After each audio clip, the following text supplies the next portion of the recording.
कैसे हैं आप लोग? अब हम देखेंगे इक्विपोटेंशियल सरफेस, ठीक है। तो इक्विपोटेंशियल सरफेस का मतलब क्या है? नाम से स्पष्ट है, इक्वी मतलब क्या होता है? इक्वल। पोटेंशियल का मतलब क्या है कि equal potential on the surface, equal potential on the surface is called equipotential, right. अब हम देखेंगे इक्विपोटेंशियल सरफेस से मीनिंग को समझेंगे कि इक्विपोटेंशियल सरफेस का मतलब क्या है। तो इक्विपोटेंशियल सरफेस को समझने के लिए सबसे पहले हमने एक छोटा सा चार्ज बॉडी लिया। मान लीजिए कि चार्ज बॉडी है, ठीक है। अब इस चार्ज बॉडी के चारों तरफ क्या प्रोड्यूस होंगी? Electric lines. ये रही इलेक्ट्रिक लाइंस। आपको पता है कि इलेक्ट्रिक लाइंस प्रोड्यूस होंगी चारों तरफ, कहाँ तक जाएंगी? अप टू द इन्फिनाइट जाएंगी। और अगर हम इस चार्ज बॉडी से एक सर्टेन डिस्टेंस पे कोई पॉइंट ले लें P या फिर A, तो उस A से पास करता हुआ अगर हम एक सरफेस खींचें, चार्ज बॉडी स्फेरिकल था तो हमारा जो सरफेस होगा वो भी कैसा होगा? स्फेरिकल होगा, for the symmetry law of symmetry को फॉलो करने के लिए। तो अगर चार्ज बॉडी इस तरह से था तो हमने जो सरफेस खींचा वो भी कैसा है? स्फेरिकल है। तो ये जो फर्स्ट सरफेस जो हम खींच रहे हैं, इस सरफेस पे एक पॉइंट हमने A मान रखा है, दूसरा पॉइंट B मान रखा है। यहाँ पे चार्ज बॉडी Q था, इससे R1 डिस्टेंस पे ये पॉइंट A था, तो ये भी डिस्टेंस कितनी होगी? R1 होगी। हमने एक दूसरा पॉइंट P माना और इस P से मानते हुए हमने एक स्फेयर की कल्पना की। ये काल्पनिक स्फेयर है, that is the imaginary sphere, okay. So this is the point P, this is the point Q। तो इस पॉइंट P का पोटेंशियल, Q का पोटेंशियल क्या रहेगा? सेम रहेगा। A का पोटेंशियल, B का पोटेंशियल सेम रहेगा, क्योंकि यहाँ से डिस्टेंस R1 तो ये भी डिस्टेंस R1। इतनी बात सबको समझ में आई? बोलिए सभी लोग, इतनी बात समझ में आई? तो VA कितना है? KQ upon R1। VB भी उतना ही होगा, तो इनके बीच का पोटेंशियल डिफरेंस 0 हो जाएगा। मतलब ये इक्विपोटेंशियल सरफेस है। अगर इक्विपोटेंशियल सरफेस है तो उस सरफेस के हर पॉइंट पे जो पोटेंशियल रहता है वो सेम रहता है, और दो पॉइंट के बीच का पोटेंशियल डिफरेंस हमेशा 0 रहता है। अगर यहाँ पे A था, B था, इनके बीच का पोटेंशियल डिफरेंस 0। अगर हम यहाँ पे C माने तो B और C के बीच का पोटेंशियल 0। अगर हम यहाँ D माने तो C और D के बीच का पोटेंशियल 0।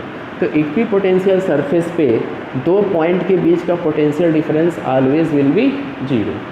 दूसरी चीज़, अगर हम इस पॉइंट की बात करें P की, Q की, और ये सेकेंड सरफेस जो 2 है, इसको हमने फर्स्ट सरफेस बोला था, इसको हमने सेकेंड सरफेस बोला था। ये हमारा चार्ज बॉडी था, इसके तरफ चारों तरफ ये फर्स्ट गॉसियन सरफेस, मतलब स्फेरिकल सरफेस, ये दूसरा स्फेरिकल सरफेस। इसके पॉइंट P पे और Q पे पोटेंशियल सेम है, तो इन दोनों के बीच का ये पोटेंशियल क्या रहेगा? 0 रहेगा। लेकिन अगर यहाँ पे 20 वोल्ट है तो यहाँ 10 वोल्ट होगा। जैसे जैसे हम दूरी बढ़ाएंगे वैसे वैसे 5 वोल्ट, 3 वोल्ट, 2 वोल्ट, 1 वोल्ट, क्योंकि चार्ज बॉडी ये है। डिस्टेंस बढ़ने पे पोटेंशियल घटता जाता है। आपने फॉर्मूला पढ़ा होगा कि अगर किसी बॉडी पे चार्ज Q हो तो उससे R1 डिस्टेंस पे पोटेंशियल क्या होता है? P = KQ upon R1। Distance बढ़ने पे पोटेंशियल घटता जाता है। तो ये हमने जो फिगर बना रखा है वो हमने एक स्फेरिकल बॉल पे चार्ज था Q, लेकिन अगर ये स्फेरिकल बॉल की जगह एक हमारे पास एक वायर हो और उस वायर पे जो चार्ज का अमाउंट हो वो कितना हो? Q हो, तो उस केस में इस चार्ज बॉडी से R1 डिस्टेंस पे हमने क्या किया? एक सरफेस खींचा, और ये जो सरफेस है वो सिलेंड्रिकल है, क्योंकि इस बॉडी का जो शेप था वो क्या था? सिलेंड्रिकल था। This is the wire, so it in the shape of cylinder, so this is the surface is in the shape of cylinder. और यहाँ से R1 डिस्टेंस पे पॉइंट A हो या फिर B हो, इस A पे और B पे पोटेंशियल क्या रहेगा? सेम रहेगा। जैसे मान लीजिए कि आपके पास ये एक वायर है, राइट, और इस वायर में चार्ज Q है, तो इससे R1 डिस्टेंस पे इधर या फिर इधर अगर हम कोई ऐसा सरफेस खींचते हैं तो उस सरफेस के हर पॉइंट पे पोटेंशियल क्या रहेगा? सेम रहेगा। सेम उसी प्रकार अगर हम यहाँ से R2 डिस्टेंस पे कोई पॉइंट ले लें और वहाँ से कुछ ऐसा सिलेंड्रिकल सरफेस खींचें तो उसके हर पॉइंट पे पोटेंशियल क्या रहने वाला है? सेम रहने वाला है। बात सबको समझ में आ गई? तो ये उसी का फिगर था। इस पॉइंट A पे और B पे पोटेंशियल सेम रहेगा, और उसी प्रकार इस P पे और Q पे और R पे। लेट्स सपोज कि this is the point R, तो इस R का, P का, Q का पोटेंशियल क्या रहेगा? सेम। तो potential at P, Q and R will be KQ upon R2। क्या ये बात सबको समझ में आई? क्या है ये? KQ upon R2। बोलो, बात सबको क्लियर है? तो ये जो बॉडी था वो सिलेंड्रिकल शेप में था, इसलिए जो पोटेंशियल का जो सरफेस है, जो इक्वी पोटेंशियल सरफेस है, अगर देखिए एक चीज़ और, अगर बॉडी सिलेंड्रिकल होगी जिस पे चार्ज है, तो उसके कारण जो प्रोड्यूस इक्वी पोटेंशियल सरफेस होंगे वो भी क्या होंगे? सिलेंड्रिकल होंगे। अगर किसी बॉडी पे चार्ज है और अगर वो बॉडी का शेप सिलेंड्रिकल है, तो उसके कारण प्रोड्यूस इक्वी पोटेंशियल सरफेस भी कैसे होंगे? सिलेंड्रिकल ही होंगे। बात समझ में आई? तो this is the first equi potential surface, this is the second equi potential surface. Distance बढ़ाते जाइए, थर्ड इक्वी पोटेंशियल सरफेस। अगर वो बॉडी स्फेरिकल है तो पहला इक्वी पोटेंशियल सरफेस भी स्फेरिकल होगा, दूसरा भी स्फेरिकल होगा, तीसरा भी स्फेरिकल होगा। यहाँ तक बात सबको समझ में आई?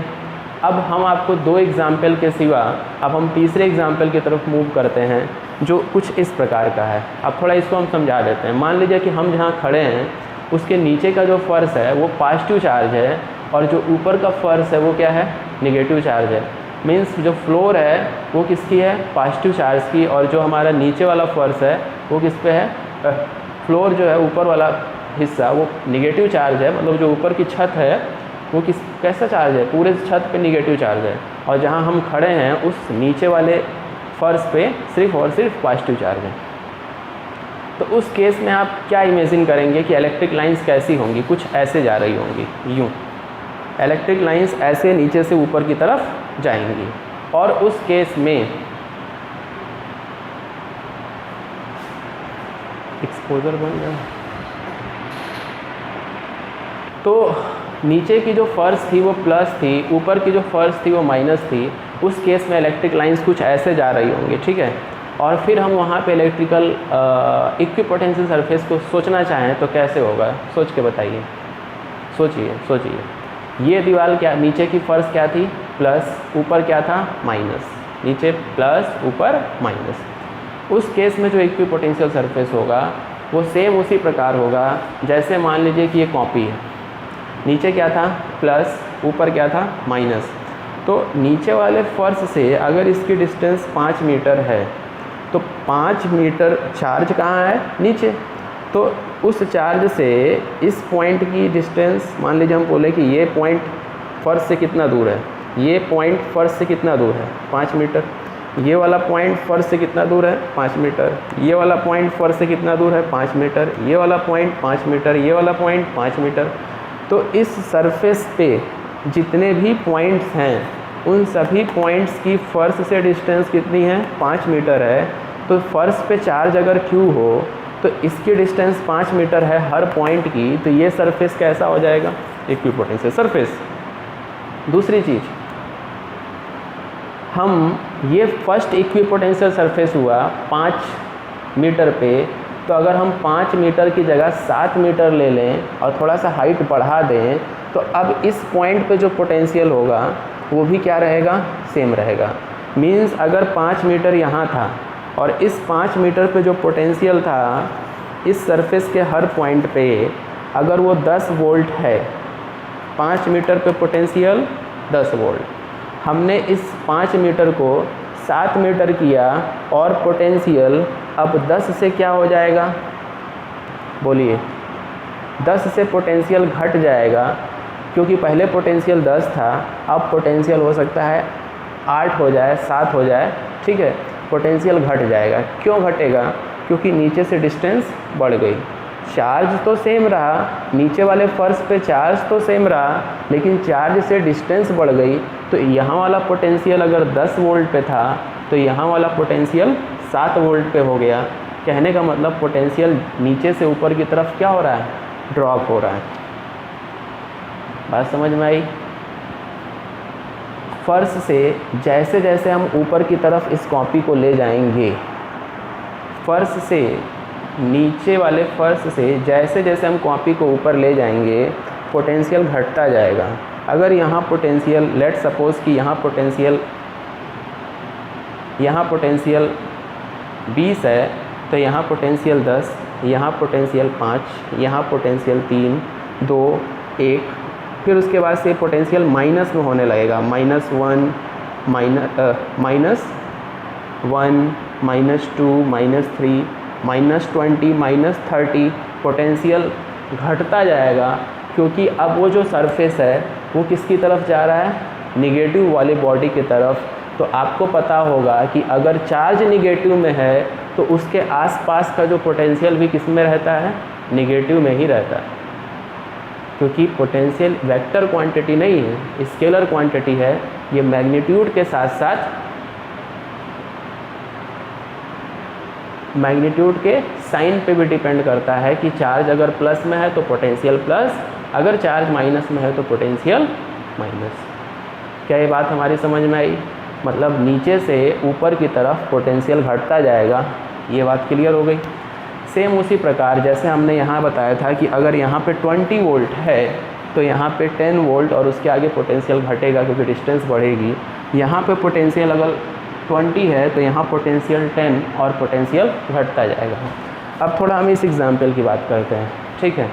इसको समझने के लिए हम जहाँ खड़े हैं, जिस रूम में हम खड़े हैं, उस रूम की जो राइट साइड की दीवार है वो प्लस चार्ज है, और जो लेफ़्ट साइड की जो दीवार है वो कैसी चार्ज है, माइनस है। तो क्या होगा, इलेक्ट्रिक लाइंस फिर ऐसे जा रही होंगी यूँ, और इलेक्ट्रिक लाइंस जब ऐसे निकलेंगी तो उस केस में जो इक्विपोटेंशियल सरफेस होगा वो कुछ ऐसा होगा। क्योंकि ये दीवार प्लस थी, उस प्लस दीवार से यहाँ तक की दूरी अगर 5 मीटर है और इस 5 मीटर पे अगर पोटेंशियल 20 है, तो जैसे जैसे हम डिस्टेंस पॉजिटिव वाली दीवार से दूर जाएंगे वैसे वैसे पोटेंशियल घटता जाएगा। मतलब यहाँ पे 20 था, इस सरफेस के हर पॉइंट पे पोटेंशियल 20 था, तो यहाँ जाके वो 10, 10 के बाद से 5, 5 के बाद से 0, 0 के बाद से वो घटेगा -5, -10, -20, और जैसे जैसे हम निगेटिव दीवार की तरफ मूव करेंगे पोटेंशियल घटता जाएगा। एक चीज़ और आपको समझना होगा कि हमने पहले ही बता रखा था कि जिस टाइप की बॉडी पे चार्ज होता है, जिस टाइप की बॉडी पे चार्ज होता है उसी टाइप का क्या प्रोड्यूस होता है, इक्विपोटेंशियल सरफेस। जब बॉडी स्फेरिकल थी तो उसके कारण प्रोड्यूस इक्विपोटेंशियल सरफेस भी स्फेरिकल था। जब बॉडी सिलेंड्रिकल थी तो उसके कारण प्रोड्यूस इक्विपोटेंशियल सरफेस भी सिलेंड्रिकल थे। लेकिन जब बॉडी एक प्लेट के रूप में था, क्योंकि इधर की दीवार अपने आप में एक प्लेट है और उस प्लेट पे पॉजिटिव चार्ज है और इस प्लेट पे निगेटिव चार्ज है, तो इक्विपोटेंशियल सरफेस भी एक प्लेट की तरह है। मतलब एक स्ट्रेट सीधा प्लेट की तरह है, क्योंकि अब इक्विपोटेंशियल सरफेस भी कैसा है, एक प्लेन सरफेस है। क्योंकि चार्ज प्लेन सरफेस पे था तो उसके कारण प्रोड्यूस सरफेस भी कैसा है, इक्विपोटेंशियल सरफेस भी एक प्लेन सरफेस है।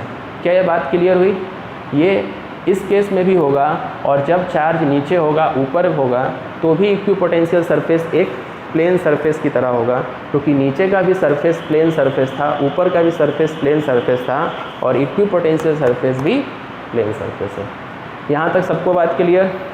दूसरी चीज़, अगर हम इक्विपोटेंशियल सरफेस पे किसी भी चार्ज बॉडी को मूव कराते हैं तो हमें कोई काम नहीं करना पड़ता है। मान लीजिए कि इक्विपोटेंशियल सरफेस है और इस सरफेस पे हम एक चार्ज बॉडी को इस पॉइंट से इस पॉइंट तक ले जाना चाह रहे हैं। नीचे की दीवार, नीचे की फर्श प्लस थी, ऊपर की फर्श माइनस थी, और हम ये इक्विपोटेंशियल सरफेस ऐसा होगा, अगर नीचे चार्ज होगा, ऊपर चार्ज होगा, नीचे प्लस ऊपर माइनस, तो इक्विपोटेंशियल सरफेस ऐसा ही ना होगा। और इस सरफेस पे हम एक पॉइंट से इस पॉइंट तक, इस पॉइंट से इस पॉइंट तक किसी भी चार्ज को मूव कराते हैं तो हमें कोई काम नहीं करना पड़ता है। ऐसा इसलिए क्योंकि हमने एक फॉर्मूला पढ़ा है, del V = W/Q। ये क्या होता है, potential difference upon work upon quantity of test charge, या फिर हम जिस चार्ज को मूव करते हैं उसकी वैल्यू। तो अगर पोटेंशियल डिफरेंस, मान लीजिए कि हम आपसे कहें कि इस A से B तक किसी चार्ज को ले जाओ, और उस चार्ज का नाम था Q0। हमने बोला देखो भाई साहब, इस Q0 को पॉइंट A से कहाँ तक लेके आना है, B तक। आपने कहा ठीक है, हम इसको ले जाते हैं। तो आपको बस अगर चार्ज यहाँ पे बैठा है ना Q0, तो आप ऐसे जाएंगे और Q0 को बस थोड़ा सा धक्का, क्या मतलब फूंक देंगे, हवा दे देंगे ना, तो उस हवा से वो कहाँ से कहाँ पहुँच जाएगा, ए से बी की तरफ चला जाएगा। मतलब ए से बी तक ले जाने के लिए आपको कोई काम नहीं करना पड़ेगा, वो टेस्ट चार्ज ऑटोमेटिक यहाँ तक मूव कर जाएगा, बस थोड़ा सा फूकने की ज़रूरत है। सेम उसी प्रकार हम इस पॉइंट ए से इस पॉइंट बी तक अगर किसी चार्ज को ले जाना और टेस्ट चार्ज को, तो हमें कोई काम नहीं करना पड़ेगा। ये थी हमारी चार्ज बॉडी, ये था हमारा इक्विपोटेंशियल सरफेस। इक्विपोटेंशियल सरफेस के इस पॉइंट पे मान लीजिए कोई चार्ज है, यहाँ पे 2 कूलाम का चार्ज है, बात समझ रहे हैं ना। ये r1 डिस्टेंस है, यहाँ पे एक सिलेंडर है और उस सिलेंड्रिकल सरफेस पे एक चार्ज पार्टिकल है जिसकी वैल्यू है 2 कूलाम। उस 2 कूलाम को हम इस जगह से घुमा के यहाँ लाना चाहते हैं, तो आप उसको यहाँ से यहाँ तक घुमा के ले जाएंगे, तो आपको कोई काम नहीं करना पड़ेगा, बस आप जाएंगे थोड़ा सा फूंक देंगे तो वो चार्ज पार्टिकल यहाँ से कहाँ घूम जाएगा, यहाँ चला जाएगा। फिर वहाँ से कोई फूंक देगा तो वो चार्ज पार्टिकल यहाँ से यहाँ आ जाएगा, यहाँ से यहाँ, यहाँ से यहाँ घूमता रहेगा। मतलब कि अब दूसरी चीज़, इस जगह से आप ऊपर ले जाएंगे या फिर नीचे ले जाएंगे या फिर ऐसे ले जाएंगे, आपको कोई काम नहीं करना पड़ेगा, क्योंकि ये पूरा सरफेस किस पे रहेगा, इक्विपोटेंशियल सरफेस पे रहेगा। तो इक्विपोटेंशियल सरफेस पे किसी भी चार्ज बॉडी को मूव कराने पे कोई काम नहीं करना पड़ता है। और ये जो आपको बताया गया है ये भी इक्विपोटेंशियल सरफेस है। This is the first equipotential surface, this is the second equipotential surface, this is the third equipotential surface. यहाँ पे ये जो हमारे राइट साइड की दीवार थी वो प्लस थी, लेफ़्ट साइड की दीवार माइनस थी। ये राइट साइड से अगर इस प्लेट की दूरी 5 मीटर है, 5 मीटर पे पोटेंशियल 20 है। जब हमने प्लेट को थोड़ा सा आगे बढ़ाया, 10 मीटर पे रखा, पहले ये प्लेट 5 मीटर पे थी, फिर ये प्लेट 10 मीटर पे हुई तो पोटेंशियल घट के 15 हो गया। फिर जब ये प्लेट 20 मीटर पे हुई तब ये पोटेंशियल घट के 10 हो गया। मतलब हम पॉजिटिव चार्ज से जैसे जैसे दूर जा रहे हैं पोटेंशियल घट रहा है, और एक समय हम निगेटिव चार्ज के नज़दीक आएंगे तो अब ये पोटेंशियल -10, -20, -25, जैसे जैसे निगेटिव की तरफ जाएंगे पोटेंशियल वैसे वैसे माइनस में होता जाएगा। यहाँ तक सबको क्लियर हुआ। इक्विपोटेंशियल सरफेस की कुछ फीलिंग्स आई आपके दिमाग में, तो वीडियो को देखते रहें और थोड़ा शेयर भी करें, ठीक है।